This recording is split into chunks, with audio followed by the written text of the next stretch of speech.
Praise the lord. దేవుని వాక్యాన్ని మనం విందాం. యెహెజ్కేలు రాసిన గ్రంథము 8వ అధ్యాయం. యెహెజ్కేలు గ్రంథము 8వ అధ్యాయం. దయచేసి మనము 5-6 వచనాలు చూద్దాం.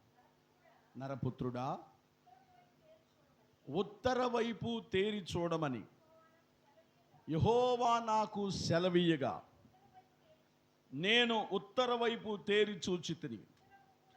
ఉత్తర వైపునున్న బలిపీఠ గుమ్మము లోపల రోషము పుట్టించు విగ్రహము నాకు కనబడెను. ఆయన నాతో ఇలాగు సెలవిచ్చెను, నరపుత్రుడా, నీవు చేయుదానిని వారు చేయుదానిని నీవు చూచుచున్నావు కదా. నా పరిశుద్ధ స్థలమును నేను విడిచిపోవున్నట్లుగా ఇశ్రాయేలు ఇక్కడ చేయు అత్యధికమైన హేయ కార్యములు చూచిదివా. చాలు. మీరు అందరూ కూడా తలలు నా వైపు ఎత్తి వాక్యాన్ని జాగ్రత్తగా వినండి. యెహెజ్కేలుతో దేవుడు తన హృదయాన్ని పంచుకున్నాడు. ఈ 8వ అధ్యాయములో దేవునికి మరియు యెహెజ్కేలుకి జరిగిన సంభాషణ మనం చూస్తాం. యెహెజ్కేలు అనే ఆయన పెద్ద ప్రవక్తల్లో ఒకడు. ఈయన అనేక దర్శనాలు, అనేక విషయాలు దేవుడు చెప్పగా చూసి వ్రాసినట్లుగా మనం ఇక్కడ చూస్తాం. ఆమేన్. 8వ అధ్యాయములో యెహెజ్కేలు గారట తన ఇంటి ముందు కూర్చొని యోధా పెద్దలతో మాట్లాడుతున్నాడట. యోధల పెద్దలతో మాట్లాడుతుండగా ఈయన యోధా పెద్దలతో మాట్లాడుతున్నప్పుడు ఆకాశము నుండి ఒక హస్తము ఆయన దగ్గరికి వచ్చి ఆయన జుట్టు అలా పట్టుకొని మధ్యాకాశానికి ఎత్తుకెళ్ళిపోయిందట. ఎవరిని? యెహెజ్కేలు గారిని. యెహెజ్కేలు గారు ఎవరితో మాట్లాడుతున్నాడు? యోధా పెద్దలతో మాట్లాడుతున్నాడు. అలా ఎత్తుకెళ్ళిపోయి మధ్యాకాశానికి తీసుకుని వెళ్ళిపోయి యెరూషలేము యొక్క మందిర ఆవరణములో ఆయన్ని దించిందట.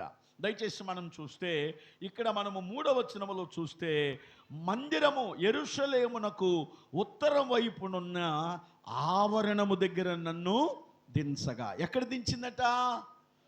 యెరూషలేములో ఉన్నటువంటి ఉత్తరం వైపునున్న గుమ్మం దగ్గర ఆయన్ని దించింది. ఏమిటది? దేవుని హస్తం. హల్లెలూయా. అసలు నన్ను పట్టుకున్నవాడు ఎవడని చూస్తే దగదగ మెరుగుచున్న సూర్యుని వలె ఆయన నాకు కనపడ్డాడు అని బైబిల్ చెప్తుంది. ఇప్పుడు దించినప్పుడు దేవుడట, యెహెజ్కేలు నువ్వు చూడు, ఇక్కడ జరుగుతున్నది ఏంటో నీవు చూడమని దేవుడు ఆయనతో మాట్లాడుతున్నప్పుడు ఏం చూపించాడు?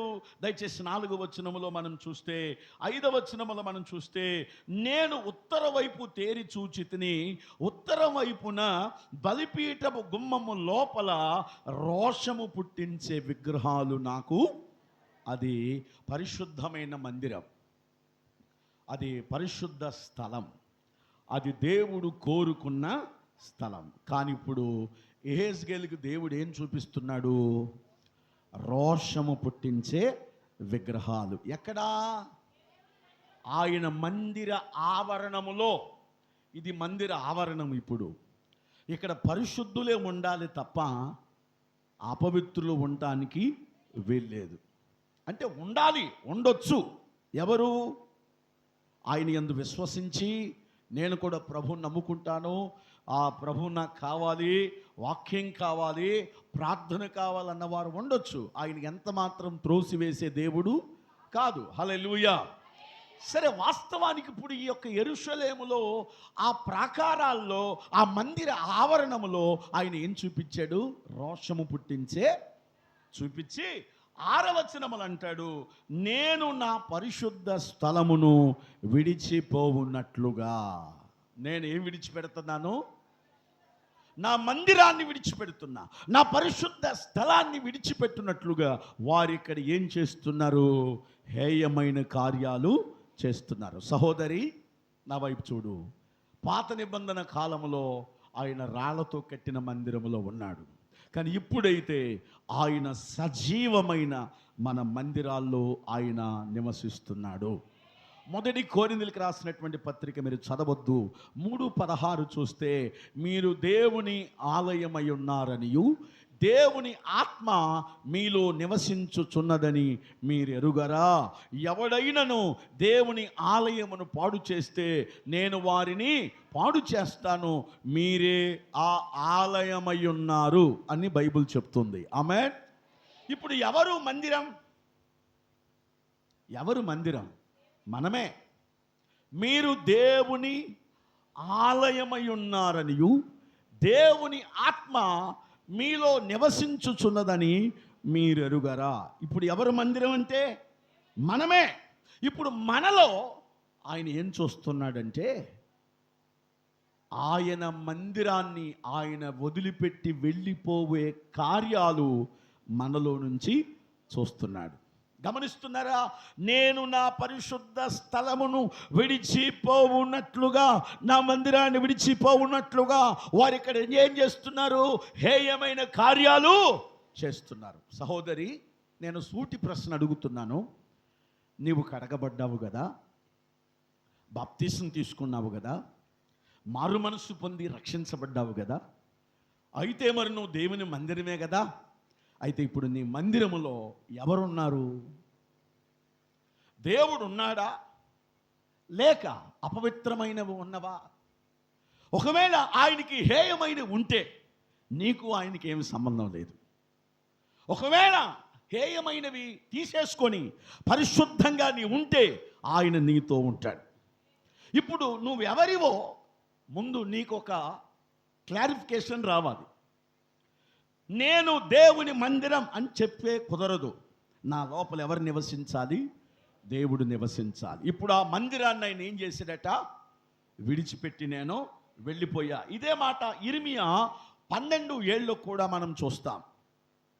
ఇర్మియా గ్రంథము 12:7 కూడా మనము చూస్తాం. ఒకసారి మీరు ఇర్మియా గ్రంథము 12వ అధ్యాయం 7వ వచనం మీరు తీయండి.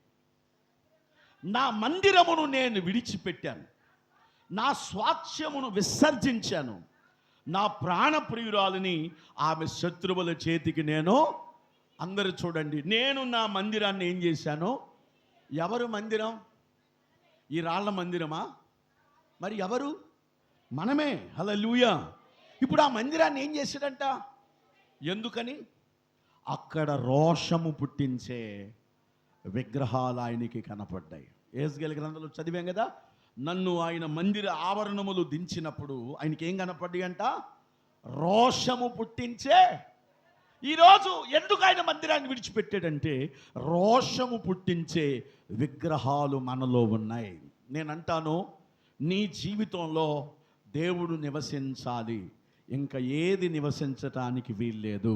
ఆమేన్.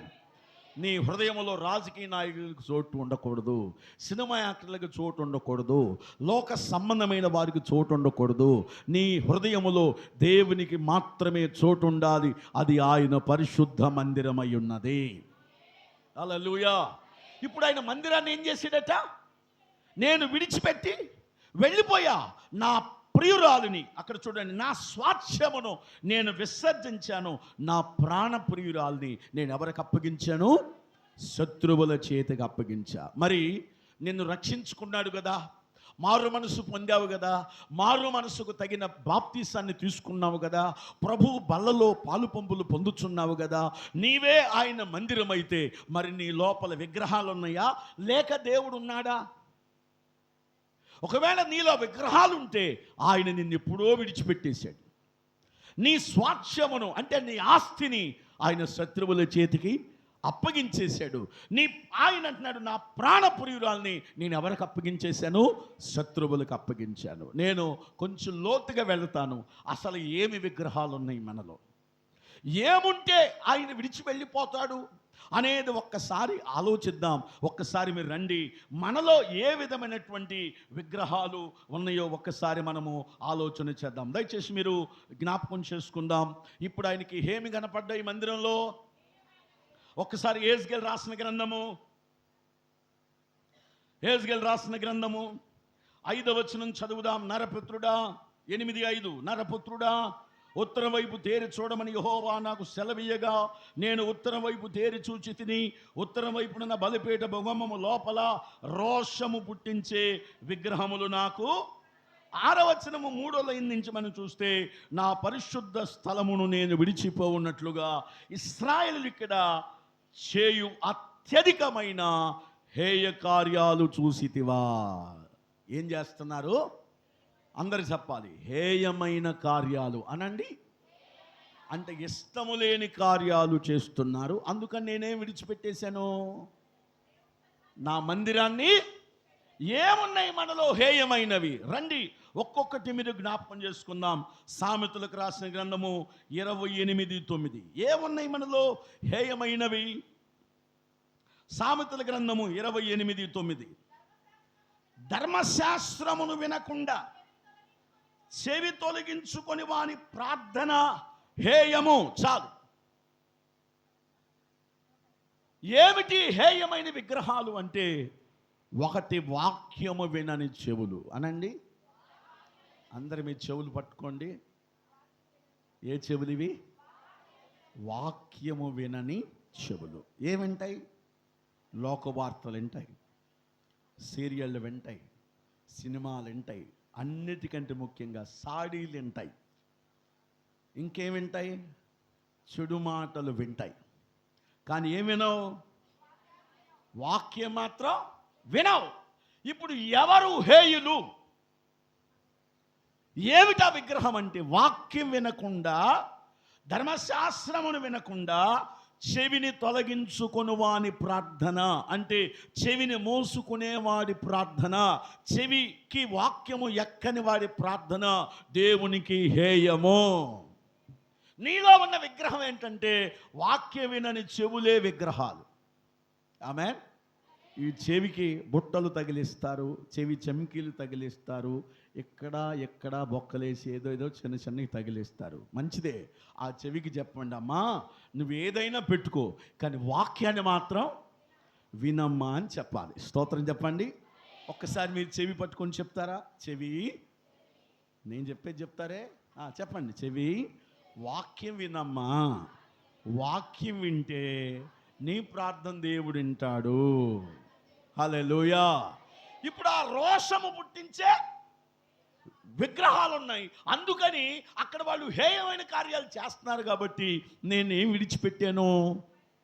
నా పరిశుద్ధ స్థలాన్ని విడిచిపెట్టా. ఇప్పుడు మొట్టమొదట నా మందిరం ఆయన ఎందుకు విడిచిపెడుతున్నాడు తెలుసా? నీ చెవులు వాక్యం వింటల్లా. ఇంకేం వింటున్నాయి? ఏదో వింటున్నాయి. ఏదో వింటే నీకు ఆరోగ్యం రాదు, బీపీ షుగర్ తప్ప. కాబట్టి ఏదో వినద్దు. నువ్వేం వినాలి? వాక్యం విను. వాక్యము వినని ప్రార్థన ఆయనకి హేయము. కాబట్టి వాక్యము వినని చెవులు ఏం చేసుకోవాలి? ఇప్పుడు మనము తొలగించుకొందుముగాక. ఆమేన్. ఇప్పుడు రోషం పుట్టించే విగ్రహాల్లో మొదటిదేమిటి? చెవులు. ఈ చెవులు ఏం చేయవు? కాబట్టి మన సంఘములో ఉన్న ప్రతి చెవి యేసు నామములు వాక్యం వినుగాక. రెండవది సామెతల గ్రంథము 16వ అధ్యాయం 5వది. సామెతల గ్రంథము 16:5. గర్వ హృదయులందరూ యెహోవాకు హేయులు, నిశ్చయముగా వారు ఏమనొందుతారు? శిక్ష నొందుతారు. జాగ్రత్తగానండి. గర్వ హృదయులందరూ ఏమిటట? రెండవ విగ్రహం, రెండవది హేయమైనది ఏమిటంటే గర్వ హృదయం. ఏ హృదయం? ఈ హృదయం ఎట్లా మాట్లాడిద్ది గర్వం అంటే? చెప్పండి, చెప్పాలి. ఇదిగో నేను జేబులో చేయి పెట్టి విచిత్రంగా నుంచున్నా. మీకు కొంతమంది కనపడుతున్నానో లేదో. గర్వ హృదయం ఉన్నోళ్ళు ఇదిగో ఒక కాలు ఇట్లా పెట్టి ఊపుకుంటా జేబులో చేయి పెట్టి ఏంటి చెప్పు, ఏంటంట, ఇదేంటి, ఏం పెద్ద లెక్క. ఇదంతా ఈ యాక్షన్ అంతా యాడ్ నుంచి వస్తుంది. హృదయములో ఉన్న గర్వమును బట్టి తేలిగ్గా మాట్లాడతాం, తక్కువగా అంచనా వేస్తాం, బడాయి మాటలు మాట్లాడతాం, గొప్ప మాటలు మాట్లాడతాం, పనికి మాలిన మాటలు మాట్లాడతాం. కాబట్టి గర్వ హృదయము కలిగిన వారు ఎవరికి ఇష్టం ఉండరు? దేవునికి ఇష్టం ఉండరు. హల్లెలూయా. కాబట్టి వాక్యం చాలా స్పష్టంగా చెప్తుంది, గర్వ హృదయము గలవారందరూ యెహోవాకు హేయులు. కాబట్టి ఇప్పుడు నీ హృదయములో ఏం తీసేసుకోవాలి? గట్టిగా, గర్వం. నాశనానికి ముందు ఏమి నడుచుద్దట? అక్కడే వాక్యములో ఉందా మాట, నాశనమునకు ముందు గర్వము నడుచును అనేటువంటి మాట మనము సామెతల గ్రంథములో మనము చాలా స్పష్టంగా చూస్తాము. హల్లెలూయా. కాబట్టి గర్వాన్ని తీసేసుకోవాలి. ఏం తీసేసుకోవాలి? కొందరట దేన్ని బట్టి గర్విస్తారట? ఇర్మియా రాసిన గ్రంథములో ఉంది, మీరు చూడండి. కొందరు దేనిని బట్టి అతిశయిస్తారు అంటే, ఇర్మియా గ్రంథము 9వ అధ్యాయం మీరు తీయగలిగితే, 9వ అధ్యాయం తీయగలిగితే 23వ వచనం చెప్తుంది, చదవండి. జ్ఞాని తన జ్ఞానమును బట్టి, శూరుడు తన శౌర్యమును బట్టి అతిశయించొద్దు. ఐశ్వర్యవంతుడు తన ఐశ్వర్యమును బట్టి అతిశయించొద్దు.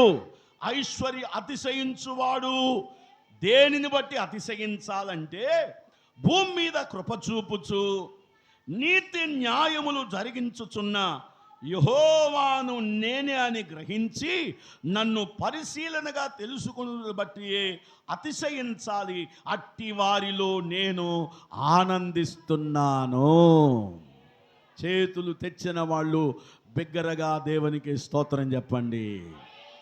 జ్ఞాని జ్ఞానాన్ని బట్టి అతిశయించకూడదు. తర్వాత సూర్యుడు తన శౌర్యమును బలమును బట్టి అతిశయించకూడదు. తర్వాత ఐశ్వర్యవంతుడు తన ఐశ్వర్యాన్ని బట్టి అతిశయించొద్దు. మరి దేన్ని బట్టి అతిశయించాలంట?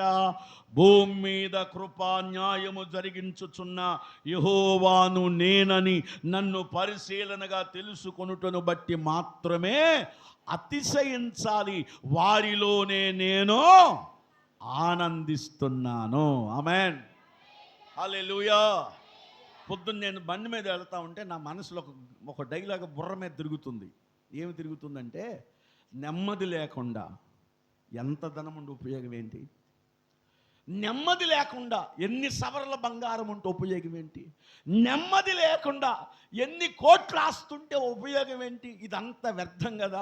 మనిషి జీవితానికి మంచి నెమ్మది, మంచి నిద్ర, మంచి ఆరోగ్యం కావాలి కదా అని నా బుర్ర తిరుగుతూ ఉంది. నల్లమోతువారిపాలెం చర్చికి వెళ్ళేదా ఎందుకు తిరుగుతుందో నాకు తెలియదు, కానీ నా మనసులో పదే పదే మాట వస్తుంది. ఏమని? నెమ్మది లేకుండా ఎన్ని కోట్లుండి ఉపయోగం ఏంటి? కోట్లు అంటే ఈ కోట్లు కాదు, ఈ కోట్లు. హల్లెలూయా. నెమ్మది లేకుండా ఎన్ని సవర్ల బంగారం బీరువాలో ఉంటే ఉపయోగం ఏముంది? ఈ మధ్య ఎక్కడో విన్నాను, బీరువాలో సవర్ల బంగారం చూసుకొని ముచ్చట పడుతున్నారట. ఏం ఉపయోగం? ఎన్ని సవర్లు చూసుకుంటే ఏమిటి? కుటుంబంలో ఏమి లేదు? చెప్పండి గట్టిగా.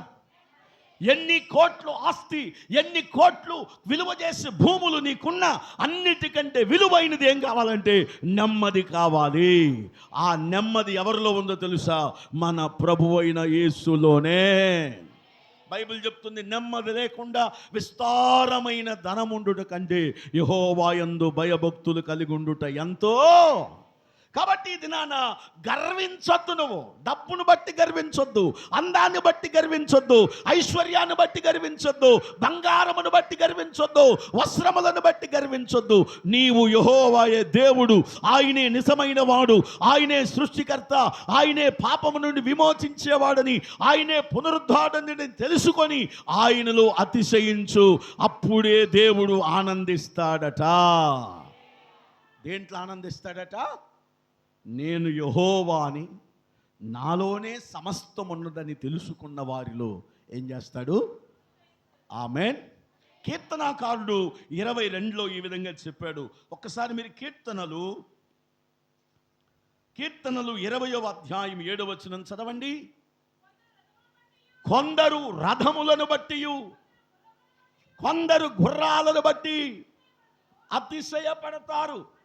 మనమైతే మన దేవుడైన యెహోవా నామమును బట్టి అతిశయపడుదుము.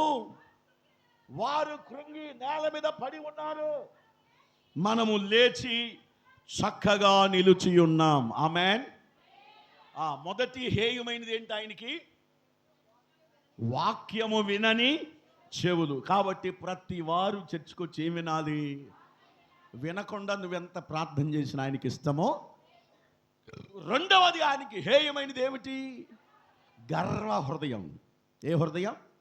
నేను మంచిగా పాడుతాను, మంచిగా వాక్యం చెప్తాను, మంచిగా పరిచర్య చేస్తాను, ఇట్లా మనం అతిశయించొద్దు. దేన్ని బట్టి అతిశయించాలంటే నేను కలిగి ఉన్నదంతా దేవుని కృపే. హల్లెలూయా. ఇప్పుడు వాక్యం చెబుతున్న కొందరు రథములను బట్టి దేన్ని బట్టి అతిశయిస్తున్నారట? కొందరు గుర్రములను బట్టి ఏం చేస్తున్నారు? అతిశయిస్తున్నారు. మనమైతే దేవుడైన యెహోవాను బట్టి అతిశయిద్దాం. వారు కృంగి నేలను పడిపోయారు. ఎవరు కింద పడిపోయింది? అతిశయించేవాళ్ళు. ఏ అతిశయం? గర్వములో, హృదయములో నుండి గర్వం. వాళ్ళు ఏమయ్యారట? నేలన పడిపోయారు. యెహోవాను బట్టి ఆనందించేవారు చక్కగా లేచి నిలబడ్డారు. దేవునికి స్తోత్రం. దేవుడు లేని నిలబెట్టును గాక. ఎప్పుడంటే నీవు ఆయనను బట్టి మాత్రమే అతిశయించినప్పుడు. ఇక దేని బట్టి నువ్వు అతిశయొద్దు, అతిశయించొద్దు. ఆమేన్. కాబట్టి అతిశయించువాడు యెహోవాను బట్టి, జ్ఞాని తన జ్ఞానమును బట్టి అతిశయించొద్దు. ఐశ్వర్యవంతుడు ఐశ్వర్యమును బట్టి అతిశయించొద్దు. సూర్యుడు సూరత్వాన్ని బట్టి అతిశయించొద్దు. గుర్రములు కలిగిన వాడు తన గుర్రములను బట్టి అతిశయించొద్దు. రథములు కలిగిన వాడు తన రథములను బట్టి అతిశయించొద్దు. యెహోవాను మందు మాత్రమే అతిశయించండి. ఆమేన్. రైట్. రెండు విగ్రహాలు చెప్పాను. ఒకటి వాక్యము వినని చెవులు, రెండు హృదయ గర్వం. మూడవది మనం చూద్దాం. చూడండి దయచేసి. మనం చూస్తే సామెతలు 15:26. దురాలోచనలు యెహోవాకి హేయము, దయగల మాటలు ఆయన దృష్టికి పవిత్రములు. దేవునికి స్తోత్రం చెప్తా. మూడవది ఏది హేయం? మీకు వాక్యం అర్థమవుతుందా? అక్కడ ఆయన దించాడు. రోషం పుట్టించే విగ్రహాలు చూసిన తర్వాత ఏమన్నాడు? నేను మందిరాన్ని విడిచిపోవున్నట్లు వాళ్ళు ఇక్కడ ఏం చేశారు? హేయమైన కార్యాలు. అంటే నాకు ఇష్టం లేని పనులు. ఏమిటి ఇష్టం లేనివంటే, ఒకటి వాక్యం వినని చెవులు ఆయనకి ఇష్టం లేదు. రెండవది హృదయము, గర్వించే హృదయం ఆయనకి ఇష్టం లేదు. మూడవది మనం చూస్తే దురాలోచనలు యెహోవాకి హేయం. మన ఆలోచనలు కూడా ఆయనకి ఇష్టం లేదట. ఏ ఆలోచనలు? దుర ఆలోచనలు. అంటే అసలు దురాలోచనలు అంటే చెడ్డ ఆలోచనలు, చెడ్డ తలంపులు ఆయనకి యెహోవాకి హేయము. ఒక్కసారి మీరు ఆదికాండము మీరు వస్తే 6వ అధ్యాయంలోకి వస్తే అక్కడ వాక్యం ఈ విధంగా చెప్తుంది. ఒక్కసారి మీరు ఆదికాండము, ఒక్క నిమిషం తల్లి, 6వ అధ్యాయము దయచేసి 5వ వచనం చదువుదా. నరుల చెడుతనము భూమి మీద గొప్పదనియు, వారి హృదయం యొక్క తలంపుల్లోని ఊహ అంతయు ఎల్లప్పుడూ కేవలము చెడ్డదని యెహోవా చూచి తాను భూమి మీద నరులను చేసినందుకు సంతాపము నొంది తన హృదయములో నొచ్చుకున్నాడు. ఏమండి? దేవుడు ఏం నొచ్చుకున్నాడు అమ్మా? అసలు నరులను నేను ఎందుకు చేశానని ఆయన గట్టిగా నొచ్చుకున్నాడు. నొచ్చుకోవటం అంటే బాధపడ్డాడు. ఎందుకు బాధపడ్డాడు? నరులను అసలు నేను ఎందుకు చేశానని ఎందుకు ఆలోచన చేశాడంటే, చూడండి, వారి చెడుతనము భూమి మీద గొప్పది, వారి హృదయములోని ఊహలు. అమ్మా ఏమిటట? ఊహలు. ఈ ఊహలు ఎంత ప్రమాదమో తెలుసా అమ్మా? ఒకసారి మీరు ఇది ఇలాగ పట్టుకొని యోధా పత్రికలకు రండి. ఊహలు అనే దాని మీద మీకు ఒక మాట చూపిస్తా. ఊహలు అంటే లేని వాటిని ఊహించుకునే వాటిని ఏమంటారు? గట్టిగా ఊహలు. అసలు ఆ ఊహలు ఎంత ప్రమాదకరమో ఒకసారి మీకు చూపిస్తానండి. దయచేసి యోధా పత్రిక ఒకే అధ్యాయం ఉంటుంది. అమ్మ ఒక నిమిషం 4వ వచనం చదవండి. 8వ వచనం, క్షమించాలి 8.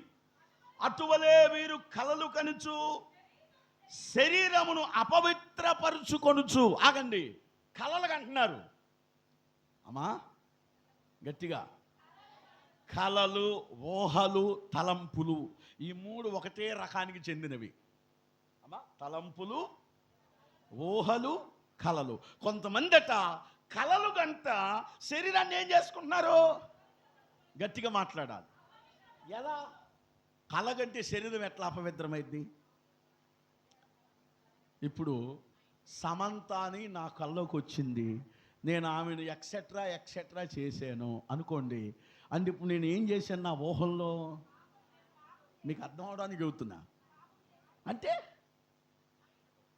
నీ భర్తే నీ ఊహల్లోకి రావాలి, నీ భార్యే నీ తలంపుల్లోకి రావాలి. దేవునికి స్తోత్రం. పిచ్చి వాళ్ళందరినీ మీరు కలల్లోకి తీసుకొచ్చుకొని పెచ్చ పనులు చేయకుండా మర్యాదగా మీ దేహాన్ని పరిశుద్ధపరచుకోండి. దేవునికి స్తోత్రం. ఊహలు చూశాడు, రెండోది తలంపులు చూశాడు. ఇప్పుడు అయితే కొంతమంది కలలు కనుచు శరీరాన్ని ఏం చేసుకుంటున్నారు? చెప్పండి అమ్మా.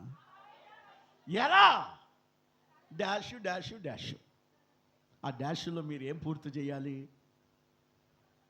పలానా నా కల్లోకి పలానోళ్ళు వచ్చారు, నా కల్లోకి అవి వచ్చినాయి, నా కల్లోకి ఇవి వచ్చినాయి. తద్వారా ఆ కళలో, ఊహల్లో, తలంపుల్లో నువ్వేమవుతున్నావు? మునిగి తేలి నీ దేహాన్ని ఏం చేసుకుంటున్నావు? నువ్వు నీ ఆత్మీయతను ఏం చేసుకుంటున్నావు? నువ్వు పాడు చేసుకుంటున్నావు.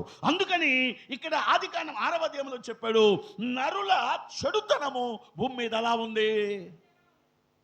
ఇదివరకు తలుపుల మీద సినిమా యాక్టర్ల బొమ్మలు అతికించుకునేవాళ్ళు, ఎప్పుడు తలుపుల మీద, కిటికీల మీద.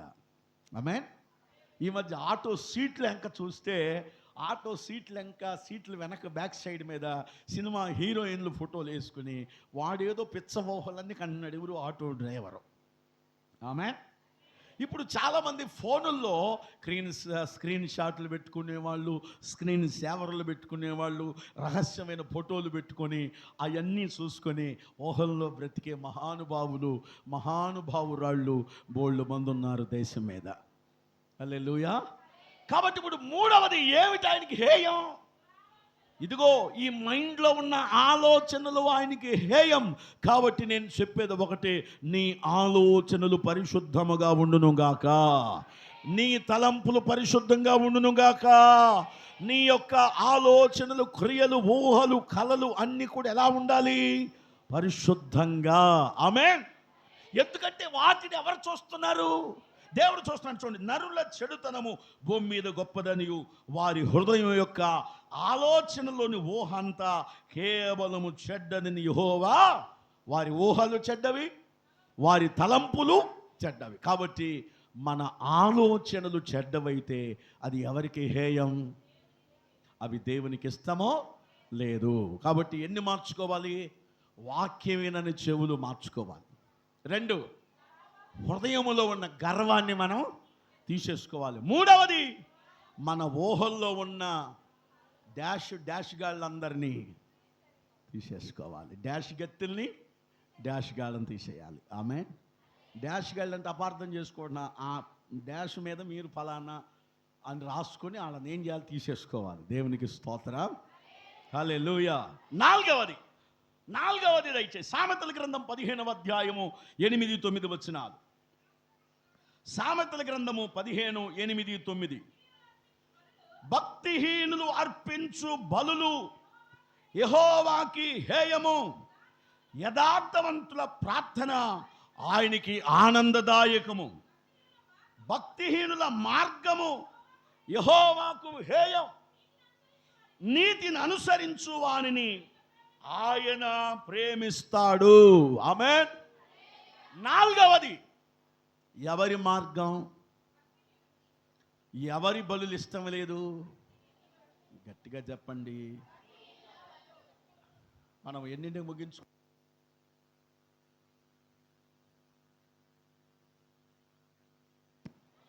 మన ఆరాధన క్రమం ఎన్నింటికి?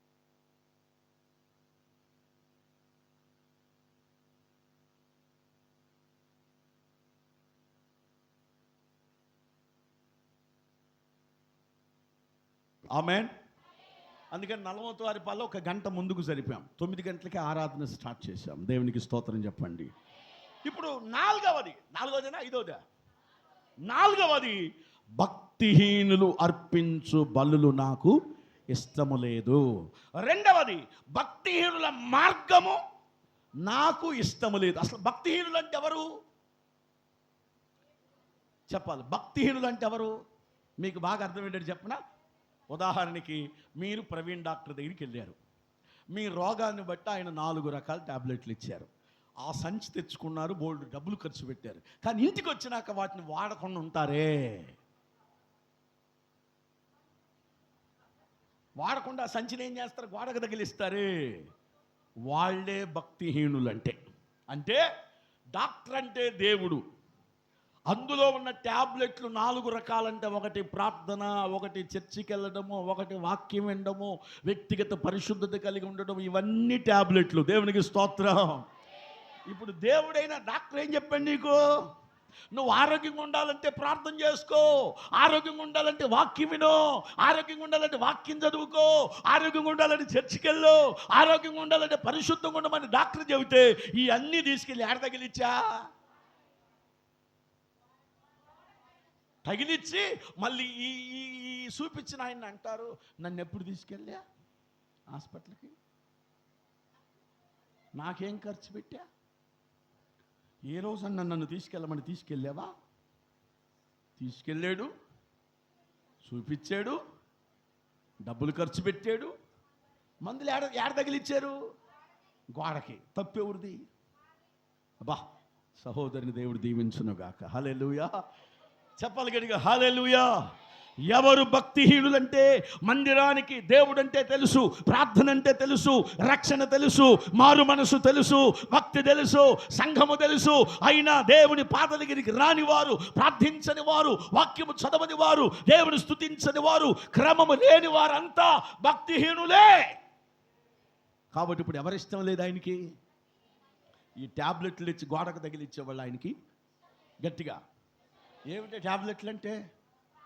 ప్రార్థన, భక్తి, విశ్వాసము, పరిశుద్ధత, క్రమము, ఇవన్నీ నీకు తెలిసి ఉండకూడదు. ఏం చేస్తున్నావు కావాలని చెప్పండి. మరికొంతమందికి అసలు ఎట్లా చేసుకోవాలో కూడా సాయంత్రానికే మర్చిపోయే మహాతల్లులు ఉన్నారు. హల్లెలూయా. ఏమే ట్యాబ్లెట్లు వేసుకున్నావా? ఎట్లా వేసుకోవాలి చెప్పా, ఇక రోజు ఇదే బడి. మీకు దండం పెడతానమ్మా, చెప్పేది జాగ్రత్తగానండి, మీ ఆరోగ్యాన్ని కాపాడుకోండి. హల్లెలూయా. రైట్. నాలుగవది ఎవరు హేయులు? భక్తి తెలిసి కూడా, వాక్యము తెలిసి కూడా, సంఘము తెలిసి కూడా, ప్రార్థన తెలిసి కూడా, సహవాసము తెలిసి కూడా దేవుని దగ్గరకు రాకుండా, దేవుని ఆరాధించకుండా, దేవుని స్తుతించకుండా, వాక్యం వినకుండా, ప్రార్థన చేసుకోకుండా, పరిశుద్ధంగా ఉండకుండా, ప్రభు కొరకు సిద్ధపాటు లేని వారంతా భక్తిహీనులే. వారి మార్గాలు దేవునికి ఇష్టం లేదు.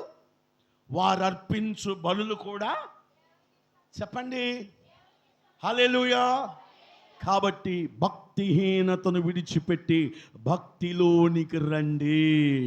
యెహోవా యందు భయభక్తులు కలిగి ఆయన త్రోవల యందు నడుచు వారందరూ ధన్యులు. చేతులెత్తి స్తోత్రం చెప్పు.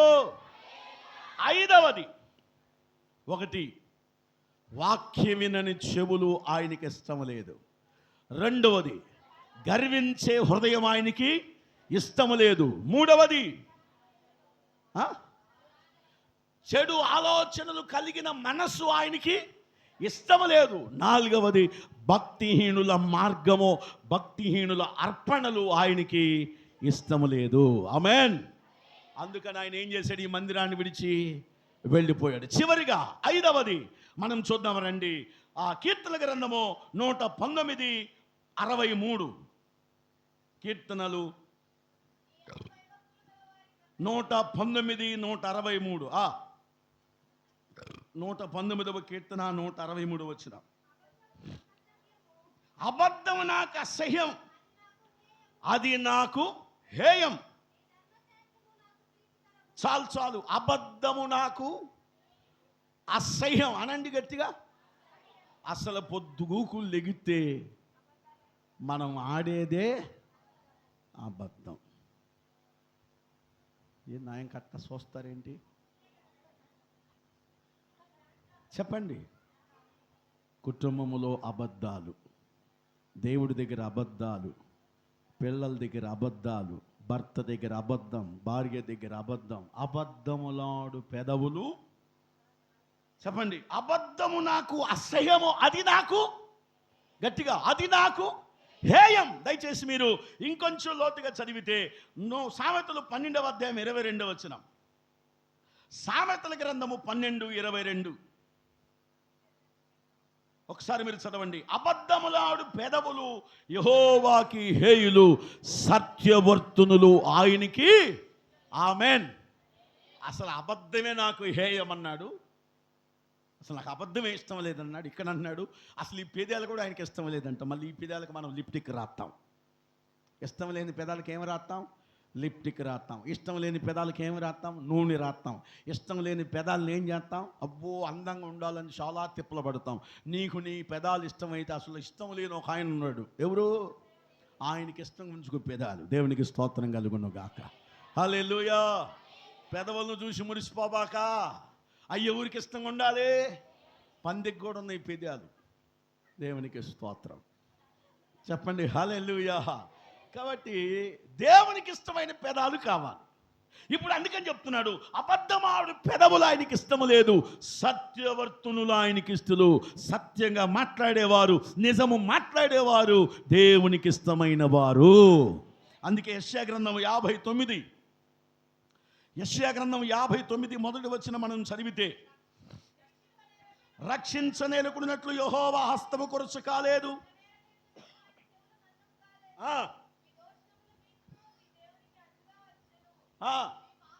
మీ పాపములు ఆయన ముఖమును మరుగుపరిచెను గనుక ఆయన ఆలకించకుండా ఉన్నాడు. మీ చేతులు రక్తము చేత, మీ వేళ్ళు దోషము చేత అపవిత్రపరచబడినవి, మీ పెదాలు అబద్ధాలాడుతున్నవి, మీ నాలుక కీడును బట్టి మాట్లాడుతుంది. దేవునికి స్తోత్రం. అమ్మ అందరూ నా వైపు చూడాలి. ఇక్కడ వాక్యం చెప్తున్నాడు, రక్షించనేరుకున్నట్లు నా చెయ్యేమి కొరచ కాలేదు, వినకుండా నా చెవులు మందం కాలేదు. కానీ మీ దోషములు మీకు దేవునికి ఎలా వచ్చినాయి? అడ్డంగా వచ్చినాయి. మీ పాపములు దేవుని ముఖాన్ని ఏం చేస్తున్నాయి? మరుగు చేస్తున్నాయి అంటూ కింద అన్నాడు, మీ చేతులు రక్తము చేత, మీ వేళ్ళు దోషము చేత అపవిత్రపరచబడ్డాయి, మీ పెదవులు మిగతాది మీరు పూర్తి చేయరే, అబద్ధములాడుచున్నవి, అవి కీడును బట్టి. అందుకని మీ ప్రార్థన అంటే నాకేమి లేదు.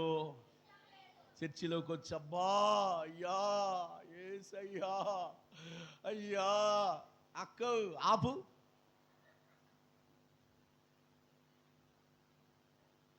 అదేందయ్యా నా ప్రార్థనయ్యా చాలే చూశాంగా నాపు, ఏందయ్యా ఆపమంటావు? నేనంటే ఏమనుకుంటున్నాను, నువ్వంటే అంటూ నాకు బాగా తెలుసులే. చర్చిలోకి వెళ్ళాము, హల్లెలూయా స్తుతి మహిమ. ఇంటికి వెళ్ళాము, నీ అబ్బా నీ బాబు, నాకు తెలుసులే. అబ్బా ముందు నీ పెదవులను మార్చుకో. హల్లెలూయా. నీ అబద్ధాలు మార్చుకో, అప్పుడు వచ్చి నా దగ్గర ప్రార్థన చెయ్యి. హల్లెలూయా. ఐదవది ఏమినికి ఏమి ఇష్టం లేదు ఆయనకి? అబద్ధములాడే పెదాలు ఇష్టము లేదు. అసలు అబద్ధమే. అసలు అబద్ధానికి నాయకుడు ఎవరు? అమ్మ మొదటి యోహాను రాసినటువంటి పత్రిక, అబద్ధమునకు జనకుడు అనే మాట ఉంటుంది చూడండి దయచేసి.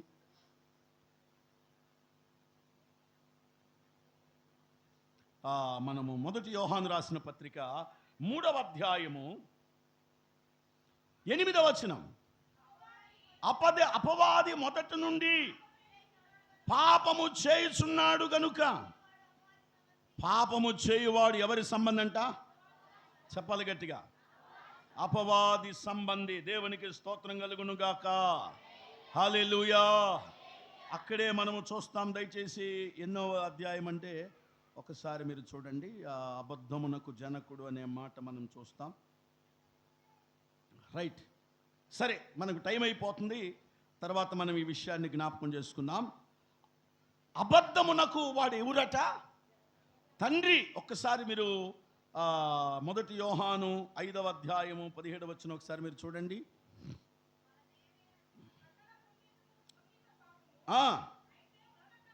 దేవునికి స్తోత్రం కలుగును గాక. కాబట్టి అబద్ధము అనేదానికి జనకుడెవరు? తండ్రి ఎవరు? అపవాది. అపవాది వలనే అబద్ధం ఈ లోకానికి వచ్చింది. వాడు అబద్ధమాడిస్తాడు, అబద్ధాన్ని ప్రేరేపిస్తాడు. కాబట్టి ఈ రోజున అబద్ధములాడే పెదాలను ఏం చేయాలి? నువ్వు తీసేసుకొని నీ నోట్లో నుంచి ఏం మాట్లాడాలి? సత్యమే. ఆమేన్. అబద్ధం ఆయనకి ఇష్టం లేదు, అబద్ధమాడే పెదాలు కూడా ఆయనకి ఇష్టం లేదు. కాబట్టి ఇప్పుడు అబద్ధమును బట్టి ఆయన ఏం చేయట్లేదంటే మన ప్రార్థన గట్టిగా. కాబట్టి మన ప్రార్థన ఆయన దగ్గరికి చేరాలంటే ఏం తీసేసుకోవాలి? ఇంట్లో అబద్ధం ఆడతాం, భర్త దగ్గర అబద్ధం ఆడతాం, భార్య దగ్గర అబద్ధం ఆడతాం, తల్లిదండ్రుల దగ్గర అబద్ధం ఆడతాం. చూడండి, యవనస్తులు ముఖ్యంగా, యవన బిడ్డల ముఖ్యంగా వినాలి. మీరు ఎన్నిసార్లు మీ అమ్మకి నాన్నకి అబద్ధాలు చెప్పుంటారు? స్త్రీలు, మీరు ఎన్నిసార్లు నీ భర్త దగ్గర అబద్ధం ఆడుంటావు? పురుషులు, ఎన్నిసార్లు నీ భార్య దగ్గర నువ్వు అబద్ధం ఆడుంటావు? ఎన్నిసార్లు సంఘ కాపరి దగ్గర నువ్వు అబద్ధం ఆడుంటావు? దయచేసి అబద్ధం అనేది అపవాది క్రియ, అబద్ధము అనేది సాతాను పని. నీ నోట్లో నుంచి అబద్ధాన్ని విడిచిపెట్టు, అప్పుడే దేవుడు నీ ప్రార్థన ఆలకిస్తాడు. హల్లెలూయా. రైట్, 5 విషయాలు చెప్పాను, ఒకసారి జ్ఞాపకం చేస్తారా? దేవునికి హేయమైనవి.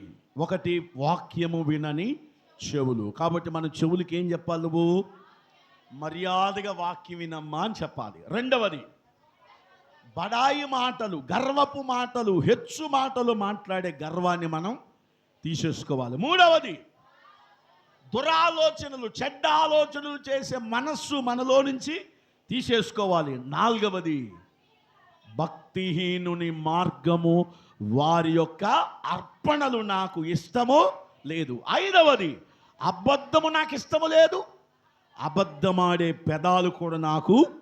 కాబట్టి నీ పెదవులతో సత్యము మాట్లాడు, నీ పెదవులతో దేవుణ్ణి స్తుతించు, నీ పెదవులతో దేవుణ్ణి ఆరాధించు. ఆయన నీ మందిరములో నివసిస్తాడు. ఆయన సింహాసనాసీనుడై నీలోనికి వస్తాడు, నీలో సంచరిస్తాడు. దేవునికి స్తోత్రం. చివరిగా ఒక్క మాట మీరు చదవండి దయచేసి. యేస్కేలు రాసిన గ్రంథం మనము తీసాం కదా, మూలవాక్యంగా ఒక్కసారి మీరు 1 పేతురుకు రాసిన పత్రిక 2వ అధ్యాయం 4వ వచనం. 1 పేతురుకు రాసిన పత్రిక, చివరిగా నేను ముగిస్తున్నాను. మనుషుల చేత విసర్జించబడి దేవుని దృష్టికి ఏర్పరచబడినదియు అమూల్యమును సజీవమైన రాయినొద్దకు, అనగా ప్రభువునొద్దకు వచ్చిన వారై యేసుక్రీస్తు ద్వారా దేవునికి అనుకూలమగు ఆత్మ సంబంధమైన బలులు అర్పించుటకు పరిశుద్ధ యాజకులుగా ఉండినట్లు మీరును సజీవమైన రాళ్లవలే ఉండి ఆత్మ సంబంధమైన మందిరముగా కట్టబడుతున్నారు. ఆమేన్. ఈరోజు వినండి, మనమందరం ఏ మందిరాలుగా ఉండాలి? ఆత్మ సంబంధమైన. అనండి, ఆత్మ సంబంధమైన మందిరంలో ఇప్పుడు ఏముండకూడదు? నేను చెప్పిన 5 ఉండడానికి వీలు. అట్లయితే ఆయన నీలో నివసించడు. ఆత్మ సంబంధమైన మందిరం అయితే ఆయన నీలో నివసిస్తాడు. హల్లెలూయా.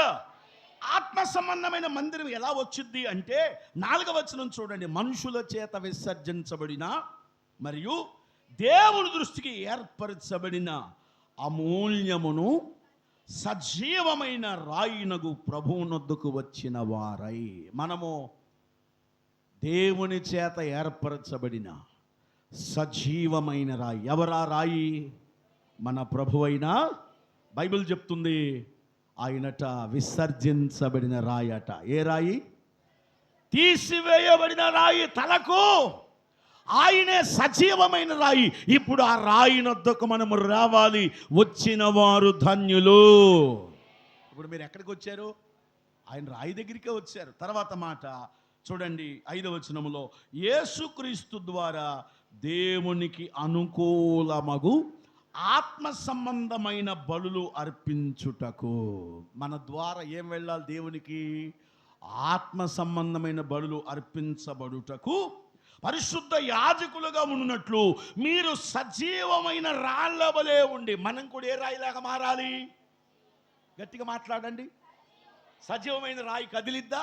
కదలకుండా ఉంటుందా? కదిలిద్ది, పాడిద్ది, చప్పట్లు కొట్టిద్ది, స్తోత్రాలు చెప్పుద్ది, వాక్యం వినిద్ది, పరిచర్య చేస్తుంది. అన్నిట్లో చాలా యాక్టివ్గా ఉన్నది సజీవమైన రాయి. ఆమేన్. ఆయన సజీవుడు, ఆయన సజీవమైన రాయి, ఆయనే ఏర్పరచబడిన రాయి. అలాగే మనము కూడా సజీవమైన రాయి వలె ఆత్మ సంబంధమైన మందిరం ఏం చేయబడాలంటే మనము కట్టబడాలి. ఆత్మ సంబంధమైన మందిరంగా కట్టబడాలంటే ఇందులో నుంచి ఇప్పుడు మనం ఏం తీసేసుకోవాలి? హేయమైన వాటిని తీసేసుకుందాం. మరొక మాట చదవండి. ఎఫెసీయులకు రాసిన పత్రిక 2:20. నా టైం అయిపోయింది. ఎఫెసీయులకు రాసిన పత్రిక 2:20. ఎఫెసీయులకు రాసిన పత్రిక 2:20. క్రీస్తు యేసే ముఖ్యమైన మూలరాయి అయి ఉండగా అపోస్తలులను ప్రవక్తలు వేసిన పునాది మీద మీరు కట్టబడుతున్నారు. ప్రతి కట్టడం ఆయనలో చక్కగా అమర్చబడి ప్రభు యందు పరిశుద్ధమైన దేవాలయముటకు వృద్ధి పొందుచున్నది. ఆయనలో మీరు కూడా ఆత్మ సంబంధమైన ఆత్మ మూలంగా దేవునికి నివాస స్థలముగా ఉండుటకు కట్టబడుతున్నారు.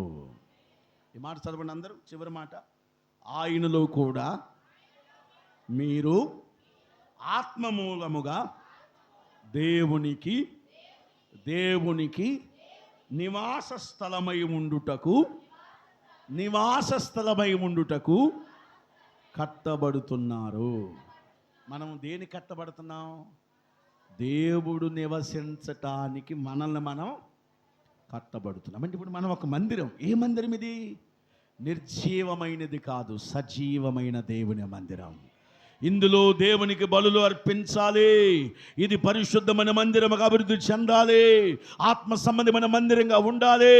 ఇందులో స్తోత్రాలు వినబడాలి, స్తుతులు వినబడాలి, ప్రార్థన వినబడాలి, దేవుని నామాన్ని ఘనపరచాలి. మనమే సజీవమైన రాయి వలె పరిశుద్ధ మందిరంగా కట్టబడితే దేవుడు మనలో నివసిస్తాడు. ఇక ఆయన మనల్ని విడిచిపెట్టి వెళ్ళిపోడు. కాబట్టి 5 విషయాలు విడిచిపెడదాం. మనల్ని మనం సరిచేసుకుందాం. దేవుడు నివసించే మందిరంగా కట్టబడదాం. అట్టి కృప దేవుడు మనకు దయచేయునుగాక. అందరం లేచి నిలబడి ప్రార్థన చేసుకుందాం. అందరం లేచి నిలబడి ప్రార్థన చేసుకుందాం.